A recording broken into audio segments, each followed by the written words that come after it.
The financial crisis of 2008 was one of the most severe economic downturns witnessed by the modern world. This crisis was also known as the Great Recession, which is considered by many to be the most severe economic crash since the Great Depression. As a result of this financial collapse, nearly 30 million individuals were left jobless, real estate prices plummeted, and stock portfolios were ruined. So, what caused the world to lose over $30 trillion in wealth? What institutions were behind this? How did we not see this coming? And better yet, what have we learned? To understand these questions, we'll first need to look into what made the housing bubble possible and what financial instruments were behind it. To begin to understand the 2008 crisis, we'll first need to dive into what mortgages are and how they work. Typically, when individuals first want to buy a house, they will need to borrow hundreds of thousands of dollars from a lender who will originate a loan under federal guidelines. This job is typically done by your local bank, and in return, the lender or the bank gets a mortgage, which is an agreement stating that the debtor will agree to pay a small portion of the principal plus interest every month until the property is paid off. If someone stops making these payments, however, the owner of that mortgage has the right to seize the house. This is known as defaulting, which is when a debtor can no longer meet the legal obligation to repay their debts. The lenders of these loans, however, don't necessarily want to hold on to all these mortgages, and in many instances, they'll sell them to free up capital and make more loans. The companies that buy all these mortgages then bundle countless others into new investments, which act as a diversified portfolio with monthly income. As investors looked at the high interest rates that homeowners had to pay on their mortgages at the time, they speculated that it could be a very profitable sector, and better yet, it was considered low risk because if a debtor could no longer make payments on the mortgage, the owner would at least still have a house that they could sell. However, buying individual mortgages was not a viable option for many investors. So, institutions created new shell companies which bought up collections of mortgages with similar interest rates and packaged them into mortgage-backed securities. These were investment tools which paid monthly dividends from a diversified group of properties that could then be bought and sold like shares in a company. The only problem was that these securities could not be rated, and thus many institutional investors, such as insurance corporations and pensions, were left unable to buy them. This was mainly due to common legal obligations of institutional investors to only buy investments with certain ratings, such as AAA or AA and above. However, financial experts solved this problem in the early 2000s by using new equations and restructuring mortgage-backed securities to make new financial instruments called collateralized debt obligations, otherwise known as CDOs. This new type of investment soon allowed millions of people to easily invest hundreds of billions of dollars into the booming housing market. So, what is a CDO? Well, it's similar to a mortgage-backed security in the sense that it's a collection of mortgages that's structured to receive income periodically. Except with a CDO, the security is now divided into different levels of risk, known as tranches, which is a French word for slices.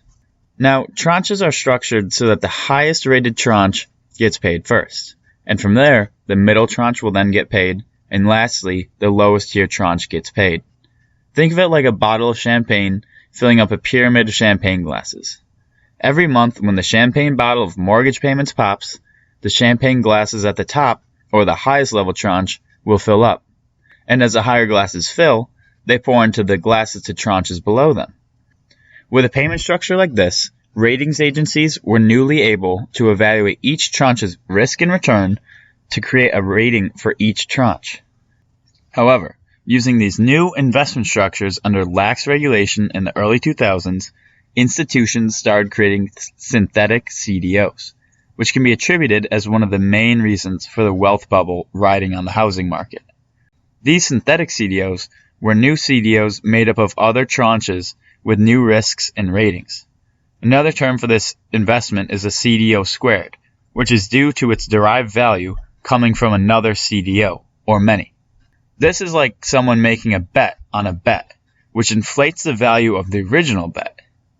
Now, The problem we created in the early 2000s was a way for new synthetic CDOs deriving all of their value from other CDOs through countless layers of tranches.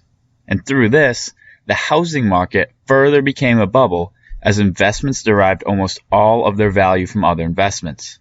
In other words, if the housing market were to go down, billions of dollars in wealth and investment would be lost.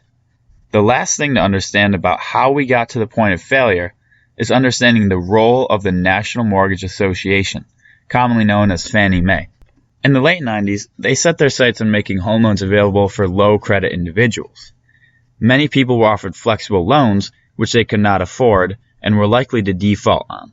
Meanwhile, all of these mortgages were being bought up and repackaged into new CDOs and being rated as better investments than what they truly were. And after a decade-long bubble of false growth, the bubble popped. On September 29, 2008, the stock market fell 777.68%. After years of subprime lending and predatory practices, the amount of foreclosures became too steep for holding companies to bear. With the home equity no longer covering the losses on these foreclosures, mortgage-backed securities failed. CDOs failed. Synthetic CDOs were all but valueless.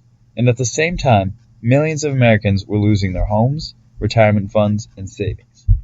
Now, it may be easy to blame the market failure on CDOs, subprime lending, or any other one thing. But the economic crash was truthfully caused for many reasons. It really came down to a lot of people taking advantage of various points in our regulations to make a profit. These poor practices led millions of Americans to foreclose on their homes and would send the financial markets into a catastrophe. 8 million foreclosures, 8.8 million jobs lost, and over $19 trillion of household wealth disappeared. It's well known that the wake of this financial tragedy is one not to be forgotten, and with it, we have been able to learn from our mistakes and change our practices. Through a period of reform, we have been able to reduce Wall Street risk by creating the Volcker Rule, among many others, which prevents banks from over-leveraging speculative positions like the synthetic CDOs seen in the 2008 bubbled market. Thanks to other laws preventing predatory lending practices and stronger government regulation, we have witnessed our economy not only recover from this collapse, but thrive with over a decade of economic prosperity. Hey everyone, thanks for watching till the end of the video. This project was made by Business Learning. If you liked it, be sure to let us know by liking and sharing. If you want to see more content like this, then check out some of the other videos on this channel and subscribe so you can be one of the first to see them.